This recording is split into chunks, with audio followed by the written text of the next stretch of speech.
चलिए, आज एक ऐसे आइडिया के बारे में बात करते हैं जो शायद आपके होश उड़ा दे। Boltzmann brain paradox. ये हमें एक बहुत सीधे लेकिन बेहद परेशान कर देने वाले सवाल पर लाकर खड़ा कर देता है। क्या हमारा होना सच है? जरा एक पल के लिए सोचिए, ये जो इतना बड़ा यूनिवर्स है, ये सारे तारे, ये ग्रह, क्या हो अगर ये सब बस यूं ही एक बहुत बड़ी कॉस्मिक दुर्घटना का नतीजा हो? और अगर इसी सोच को थोड़ा और आगे बढ़ाएं तो क्या हो अगर हमारा पूरा अस्तित्व, हमारी ये चेतना असल में बस एक अकेला दिमाग हो जो कहीं नहीं बस शून्य में अचानक से बन गया हो। अब इससे पहले कि ये सब किसी साइंस फिक्शन फिल्म की कहानी लगे, रुकिए, ये कोई कहानी नहीं है। ये एक असली, एक रियल साइंटिफिक पैराडॉक्स है जिसे दुनिया भर के फिजिसिस्ट बहुत गंभीरता से लेते हैं।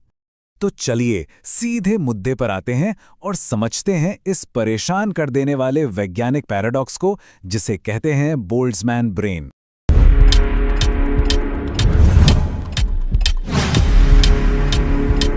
तो ये सब शुरू कहाँ से हुआ? कहानी शुरू होती है 19वीं सदी के एक फिजिसिस्ट से। नाम था लुडविग बोल्ट्जमैन। उन्होंने ही एंट्रोपी का कॉन्सेप्ट दिया था और यही कॉन्सेप्ट इस पूरे पैराडॉक्स की जड़ है। ठीक है, तो ये बोल्ट्जमैन ब्रेन का आइडिया आता कहाँ से है? इसे समझने के लिए हमें पहले एंट्रोपी को समझना होगा, जिसे हम अव्यवस्था का खेल भी कह सकते हैं। तो ये एंट्रोपी है क्या चीज़? देखिए, आसान भाषा में कहें तो ये किसी भी सिस्टम में डिसऑर्डर, मतलब बिखराव को नापने का एक तरीका है। सोचिए, एक साफ सुथरा कमरा अगर उसे छोड़ दिया जाए तो वो अपने आप गंदा हो जाता है ना? बस हमारा यूनिवर्स भी ठीक ऐसा ही है। वो हमेशा ऑर्डर से डिसऑर्डर की तरफ, मतलब व्यवस्था से अव्यवस्था की तरफ जाता है। और हाँ, ये सिर्फ कोई थ्योरी नहीं है, ये फिजिक्स का एक फंडामेंटल लॉ है, थर्मोडायनेमिक्स का दूसरा नियम। ये नियम साफ साफ कहता है कि एंट्रोपी हमेशा हमेशा बढ़ती है। ये यूनिवर्स का एक वन वे टिकट है, ऑर्डर से डिसऑर्डर की तरफ। यहीं से कहानी में ट्विस्ट आता है।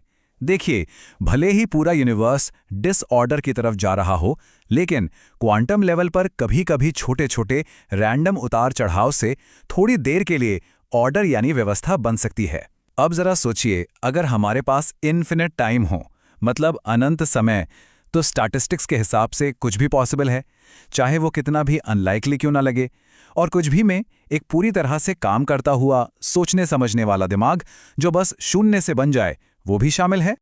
और अब हम पहुंचते हैं इस आइडिया के सबसे डरावने हिस्से पर, एक ऐसा मोड़ जहां लॉजिक हमें एक ऐसी जगह ले आता है जो हमारे होने पर ही सवाल उठा देता है। जब हम प्रोबेबिलिटी यानी संभावनाओं का हिसाब लगाते हैं तो एक हैरान कर देने वाली बात सामने आती है। स्टैटिस्टिकली एक अकेला सोचने समझने वाला दिमाग, उसका अचानक शून्य में बन जाना हमारे इस इतने बड़े, इतने कॉम्प्लेक्स और व्यवस्थित यूनिवर्स के बनने से कहीं कहीं ज्यादा आसान है। मतलब एक अकेले दिमाग का बनना ज्यादा प्रोबेबल है। ये बात सच में दिमाग घुमा देती है। अगर ये लॉजिक सही है तो इसके नतीजे बहुत ही परेशान करने वाले हैं। इसका मतलब ये हुआ कि इस बात की संभावना ज्यादा है कि हमारा ये पूरा यूनिवर्स असली नहीं है। हम असल में एक बोल्ट्जमैन ब्रेन है। हमारा पास्ट, हमारी यादें, सब कुछ बस एक सेकंड पहले बने पार्टिकल्स का एक रैंडम अरेंजमेंट हो सकता है।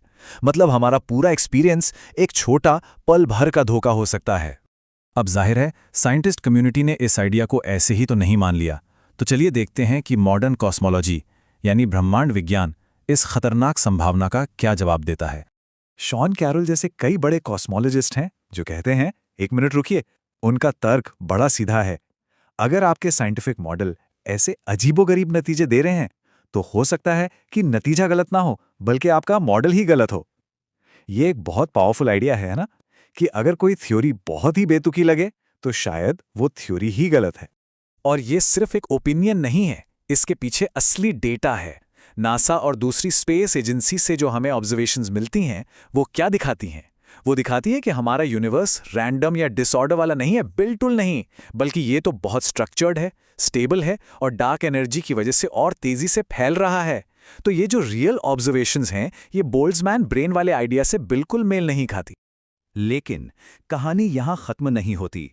ये पैराडॉक्स हमें फिजिक्स से निकालकर फिलॉसफी और मल्टीवर्स जैसी और भी ज्यादा दिमाग घुमाने वाली थियरीज की दुनिया में ले जाता है।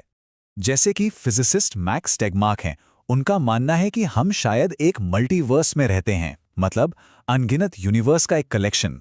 और अगर ये सच है तो फिर इन अनगिनत यूनिवर्स में हर वो चीज़ जो हो सकती है वो होगी। और हाँ, इसका मतलब है कि अनगिनत बोल्ट्जमैन ब्रेन भी मौजूद होंगे। और ये हमें एक और बहुत बड़े सवाल पर लाकर खड़ा कर देता है। अगर मल्टीवर्स में बोल्ट्जमैन ब्रेन हैं और वो हमसे कहीं ज़्यादा हैं, तो फिर हम एक सामान्य इवॉल्व हुए इंसान की तरह क्यों महसूस कर रहे हैं? हम खुद को अरबों साल के इवोल्यूशन का नतीजा क्यों मान रहे हैं और एक शून्य में तैरता हुआ अकेला दिमाग क्यों नहीं? और देखिए, यही इस पैराडॉक्स का असली खतरा है। ये सिर्फ एक दिमागी पहेली नहीं है, ये साइंस की बुनियाद पर ही हमला है। सोचिए, अगर हम अपनी यादों पर, अपनी ऑब्जर्वेशंस पर ही भरोसा नहीं कर सकते, तो फिर हम साइंस करेंगे कैसे? ये तो वैज्ञानिक तर्क की पूरी इमारत को ही गिरा देता है। और यही वजह है कि ज्यादातर साइंटिस्ट ये मानते हैं कि कोई न कोई फिजिकल लॉ जरूर होगा, कोई ऐसा नियम जिसके बारे में हम अभी नहीं जानते, जो इन बोल्ट्जमैन ब्रेन को बनने से रोकता है। तो आखिर में हम कहाँ हैं?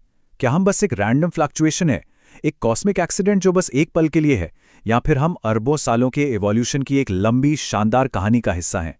खैर, बोल्ट्जमैन ब्रेन पैराडॉक्स हमें यही याद दिलाता है कि यूनिवर्स सिर्फ खूबसूरत और रहस्यमयी ही नहीं है, बल्कि कभी-कभी ये हमारे सोचने समझने की हदों को भी चैलेंज कर देता है।